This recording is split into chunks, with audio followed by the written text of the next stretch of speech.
Bom dia, galerinha. E aí, como estão indo nas atividades? Fazendo direitinho, bonitinho e caprichoso? Espero que sim. Bom, vamos lá para mais uma semana, né? Bom, nesta semana nós iremos encerrar com a nossa atividade.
Bom, meus amores, a aula passada nós vimos o que é síndrome respiratória grave aguda grave, a SARS, certo? Hoje nós vamos ver o que é a síndrome respiratória do Oriente Médio, as MERS. Bom, as duas são muito parecidas, as duas são causadas pelo tipo de coronavírus, só que, como eu disse, né, para vocês, o corona são vários tipos de vírus da mesma família. Então, são cepas diferentes, são RNAs, DNAs diferentes, e só que a contaminação são muito parecidas, só que a transmissão é parecida e são diferentes ao mesmo tempo. Só que a MERS ela é um pouco mais conhecida para os cientistas, certo? A MERS já foi descoberta em 2012, né, na Arábia Saudita. Por isso que ela é conhecida como doença da síndrome respiratória do Oriente Médio. Por quê? Vamos lá, na área de geografia. Arábia Saudita fica onde? No continente médio. Então, por isso deste nome, dessa síndrome respiratória do continente médio. Por que é esse nome, Pro? Por que é respiratório? Porque ela se localiza no nosso pulmão quando ela é infectada. Ela fica no nosso pulmão. Então, respiratório, porque ele se localiza-se no pulmão. Oriente Médio, porque ela foi diagnosticada na Arábia Saudita. E a Arábia Saudita fica no Oriente Médio, certo? Ela é provocada por um dos vírus da família do coronavírus. A porcentagem que causa a morte dela é de 30%. Então, 30% das pessoas que adquirem essa doença são a óbitos. Como assim? Cada 100 pessoas contaminadas com essa doença, 30 morrem. Então, é uma quantidade grande, né? Então, se 100 pessoas são contaminadas, 30 vão a óbito. É uma quantidade bastante alta, certo? Os tipos de transmissão. Tenho 2 tipos. De pessoa para pessoa, que nós vamos ver um pouco mais para frente, e de animal. a transmissão de animal para a pessoa, certo? Pro, ela é parecida com a transmissão da síndrome respiratória aguda grave, a SARS? Sim, porque como as duas têm a família do coronavírus envolvida, as duas são muito parecidas. As duas se desenvolvem no pulmão, eles se localizam no pulmão, a transmissão é bem parecida, os sintomas são bem parecidos, então, assim, são bem parecidos, certo? Mas vamos dar continuidade à nossa aula e vamos ver o que acontece.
Bom, meus amores, como eu disse para vocês, a transmissão ela pode ser feita de duas formas. De pessoa para pessoa, certo? Como assim, de pessoa para pessoa? Lembra que eu falei na aula passada que eu posso transmitir num espirro, então eu posso espirrar e transmitir, e nesse espirro eu simplesmente não pus a mão na boca e eu espalhei vírus para todo lado, porque foi gotículas e microgotículas, e essas microgotículas acabaram contaminando vocês, certo? Se eu tô com minha imunidade alta, com meus soldadinhos de plantão, eu vou ficar com o meu vírus incubado em mim nesse período de 14 dias e não vou apresentar sintomas. Só que eu posso transmitir para outras pessoas que estejam com imunidade baixa e aí vou causar o quê? Essa doença vai se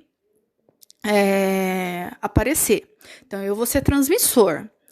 Em relação, mas se eu não estou com sintomas, como que eu estou transmitindo pela saliva? Se você está conversando com a pessoa, você está liberando gotículas de saliva. Então, se eu estou liberando gotículas de saliva para outra pessoa, eu estou liberando o vírus, certo? Outra coisa, se eu pego em algum lugar contaminado, porque a superfície, ela fica até 72 horas. O que quer dizer isso? Ela fica até 3 dias. Então, o que ocorre com isso? Ocorre que se eu colocar minha mão em um lugar contaminado, se eu colocar uma pessoa que colocou a mão na boca, ou tirou uma secreção do nariz e colocou numa superfície, ela vai me contaminar. Isso daí é uma transmissão de pessoa para pessoa. Por isso, a higiene, por isso, a utilização de máscara, por isso, o álcool em gel, certo? Por que eu preciso de álcool em gel? Porque o álcool em gel, ele derrete a camada de gordura, que é a camada de proteção desse vírus. Eu derretendo essa camada de gordura, o DNA ou RNA dele, que é o gene que ele vai se proliferar, ele desaparece, ele morre. Agora, a mesma coisa com o sabão. O sabão e o álcool gel vai fazer a mesma função, vai desidratar o vírus. É a mesma coisa que se nós ficássemos uma semana sem tomar água, nós morreríamos desidratado. É o que acontece com o vírus. Agora, se eu não faço isso, o que acontece? Acontece que o vírus, eu vou pegar esse vírus e levar ao meu organismo. Como assim? Eu posso passar a mão no meu olho, eu posso pôr a mão na minha boca, eu posso colocar a mão no meu nariz. Com isso, às vezes eu vou abrir a boca que eu vou dar um espirro e eu levo esse vírus para dentro de mim. Então, assim, é bem fácil de levar esse vírus dentro de mim. Então, é de pessoa para pessoa. Simplesmente numa conversa eu posso transmitir. Então, é muito fácil ser transmissível.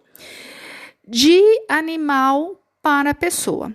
Esse daqui, antes, eram os animais que eram da linha dos leões, tigres, gatos.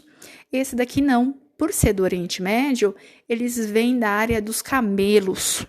Só que a mesma situação daquela deles.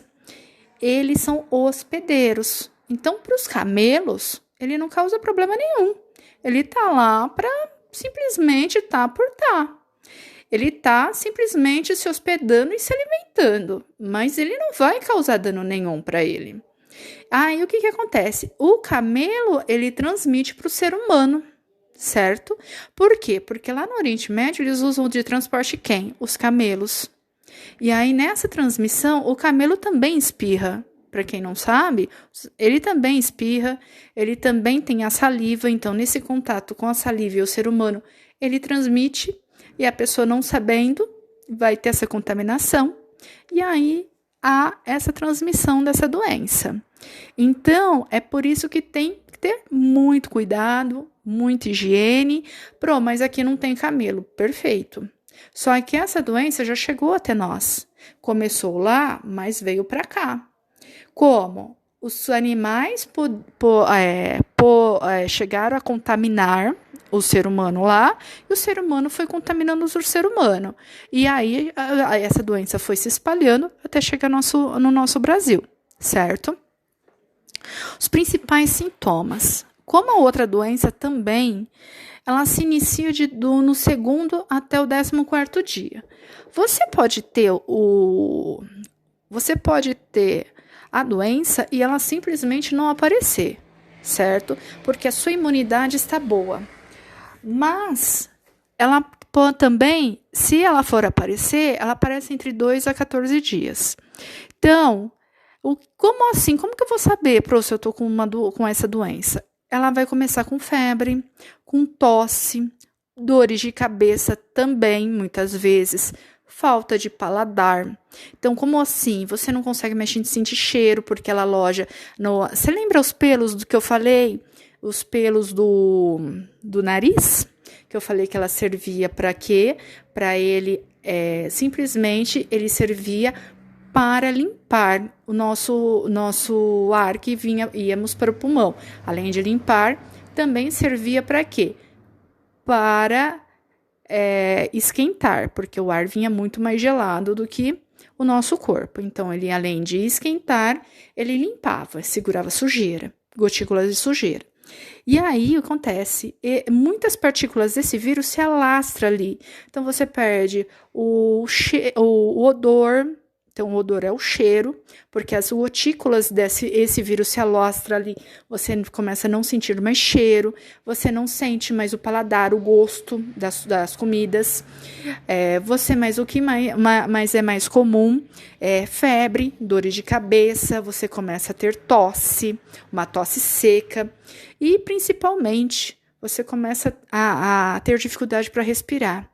Você começa a ter, logo que você levanta da cama, você começa a ter uma falta de respirar, você não consegue ter aquela respiração bem curta. Então, você não tem que nós chamamos de insuficiência respiratória, você não tem suficiência para respirar. E o que é isso? Se transforma numa pneumonia, que é a inflamação dos alvéolos. É uma inflamação, é uma infecção.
Então, vamos lá.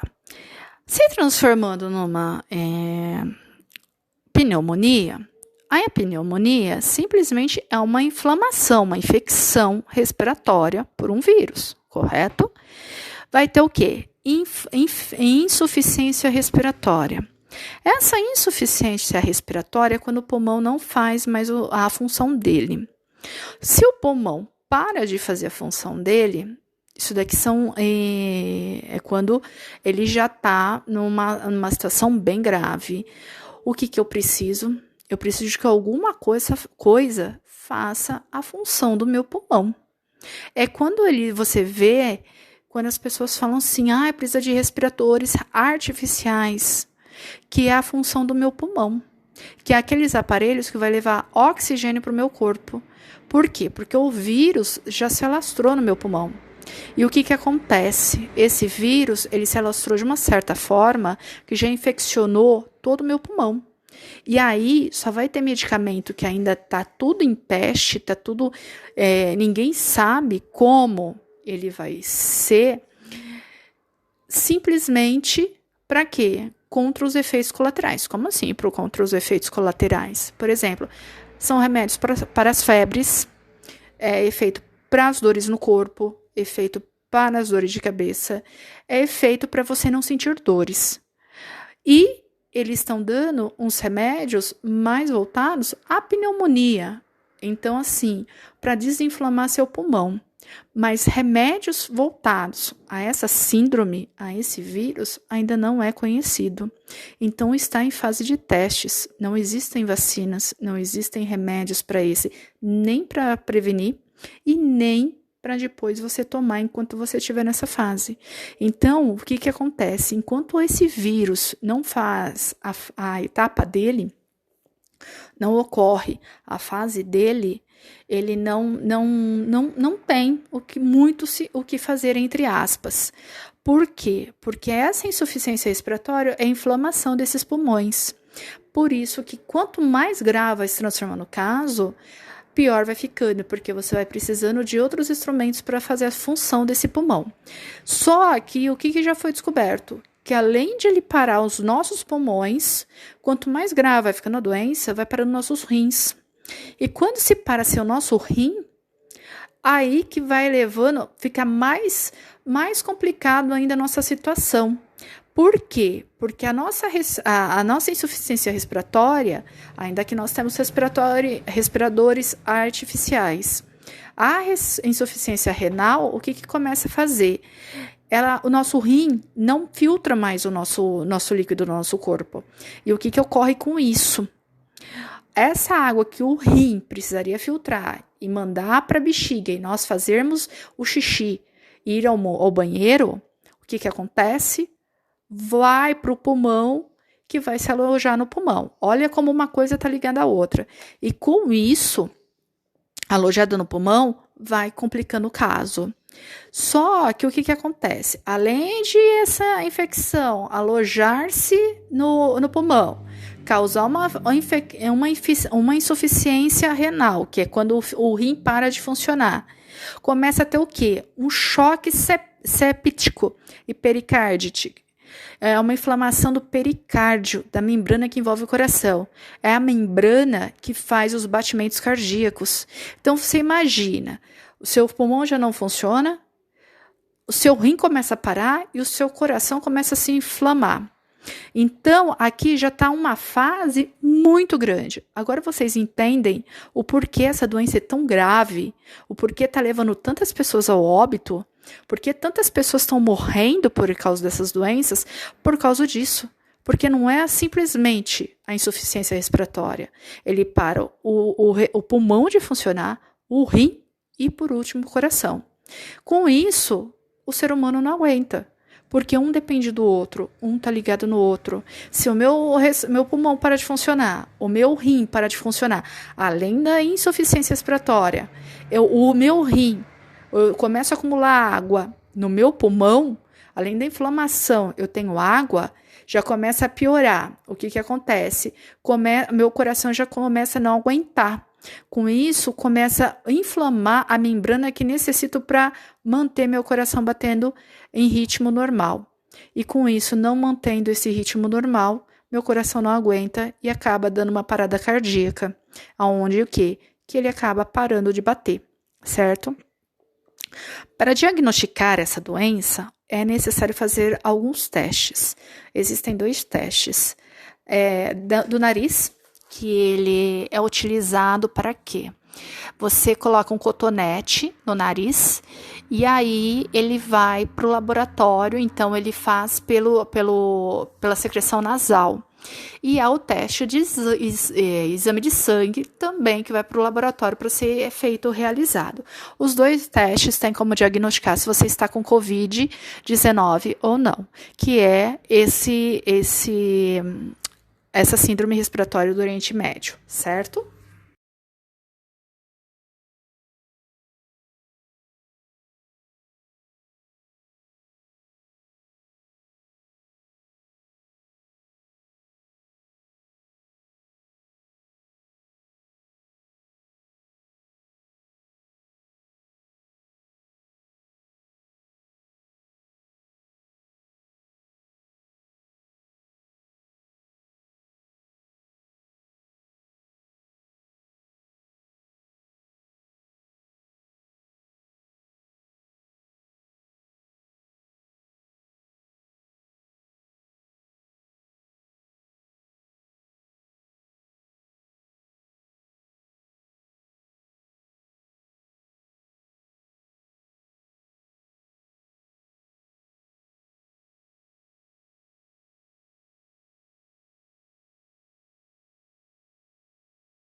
Bom, Pro, existe alguma coisa, algum remédio para nos prevenir? Como eu disse, esse tipo de vírus, ele foi conhecido há muito pouco tempo. Os cientistas conheceram ele há pouco tempo. Ele é um vírus muito pouco conhecido. Está sendo estudado agora, certo?